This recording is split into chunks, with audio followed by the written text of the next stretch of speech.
Cebu, the best island in the Pacific. Cebu Island proves to be a place that stayed in the hearts and minds of travelers from all over the world.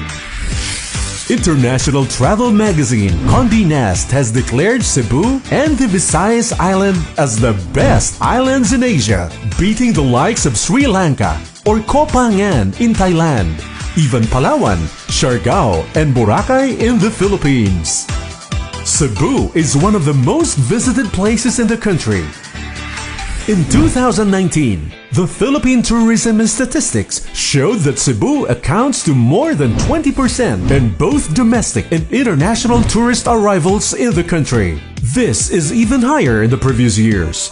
Cebu contributes to more than 50% of the 50 billion tourism industry in the region. Mactan Cebu International Airport, which is the second busiest airport in the country, caters to almost 600 international flights and 1,500 domestic flights every week. But in the year 2020, travels began to be out of reach in the face of a pandemic.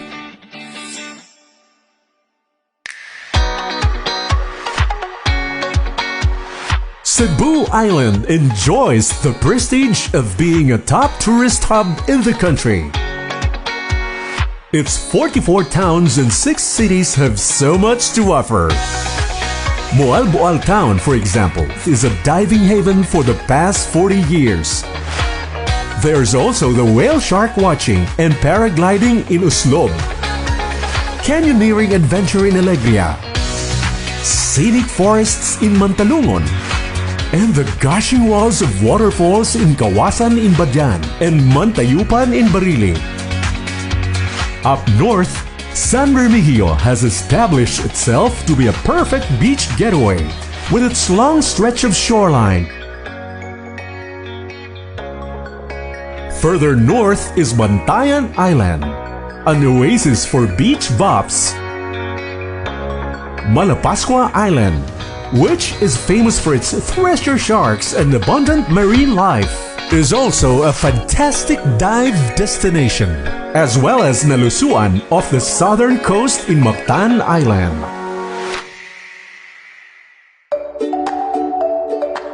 But it was during the Suri-Suri Cebu tours around the province that countryside tourism spurred and gave birth to more investment opportunities. The last Suri-Suri Cebu held in January 2020 was the Northern Escapade. It was the biggest Suri-Suri group yet, with 600 participants in 6 bus loads.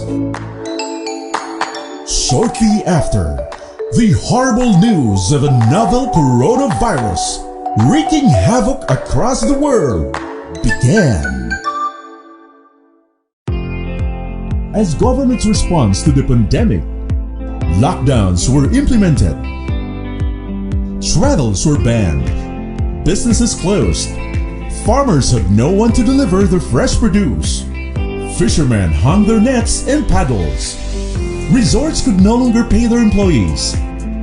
Months went by, everyone suffered, but the officials of the Cebu provincial government, whose foresight is more encompassing than their fear of the pandemic, refused to be defeated. Last August, when restrictions were eased, Governor Gwendolyn Garcia was the first in the country to decide to slowly open up tourism and encouraged local travels. Cebuanos got to know their own island again and experience the bliss and adventure Cebu offers. Governor Garcia signed executive orders that reopened the popular tourism activities. The EO also put in place the safety protocols and guidelines to be followed by every establishment who will be catering to people, anchoring on science and technology, alongside traditional methods and health regimen to boost the immune system. Cebu re-emerged as the new health and wellness destination. All guests are to be offered healthy welcome drinks such as calamansi juice and ginger turmeric tea. All establishments must sterilize their facilities. Safety gears and equipment using ultraviolet germicidal light, which is scientifically recognized to neutralize viruses and bacteria.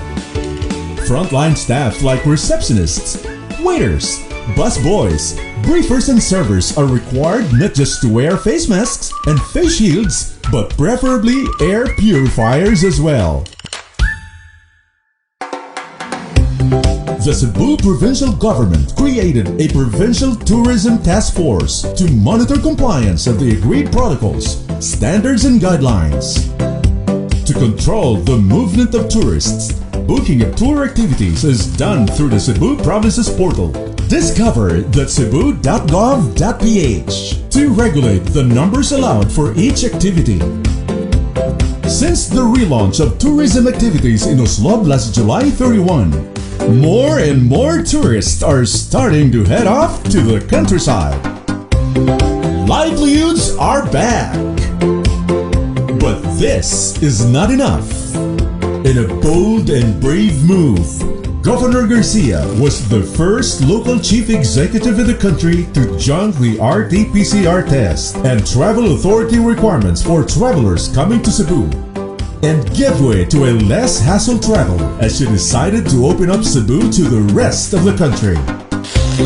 A confirmation ruling from the national government through the IATF and the Department of Interior and Local Government parried all criticisms and attempts to prevent this from happening. Now, Cebu is ready to welcome its guests from other provinces and cities. For starters, capital with the help of the private sector, the airlines, tour operators and accommodation establishments created tour packages that will entice tourists to stay for 4 days and 3 nights at affordable rates.